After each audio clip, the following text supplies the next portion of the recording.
মহিলা সাংবাদিকদের প্রবেশ নিষিদ্ধ এবং সেই নিয়ে তুমুল বিতর্ক। মহিলা সাংবাদিকদের প্রবেশ নিষিদ্ধ এবং সেই নিয়ে তুমুল বিতর্ক। দিল্লিতে আফগান বিদেশমন্ত্রী আমির খান মুত্তাকির সাংবাদিক বৈঠকে মহিলা সাংবাদিকদের প্রবেশ নিষিদ্ধ করা নিয়ে তুমুল ক্ষোভ ছড়ায়। শুক্রবার আফগানিস্তানের দূতাবাসে আয়োজিত এই প্রেস কনফারেন্সে কোনো মহিলা সাংবাদিককেই ঢুকতে দেওয়া হয়নি বলে অভিযোগ। মুত্তাকি আফগানিস্তানে তালিবান সরকারের বিদেশমন্ত্রী। নারীদের শিক্ষা ও চাকরির ওপর একাধিক বিধিনিষেধ আরোপের জন্য কুখ্যাত এই তালিবান শাসন। এবার এই একই মানসিকতা যেন দেখা গেল দিল্লির মধ্যেই।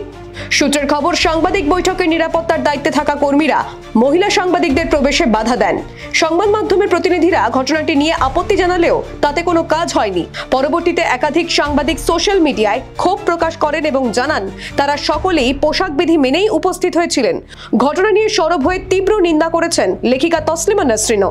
এই ঘটনার পর প্রশ্ন উঠছে, তালিবানদের নারী বিরোধী নীতি কি এবার কূটনীতিতে ছড়িয়ে পড়ছে? Bureau report, the world news.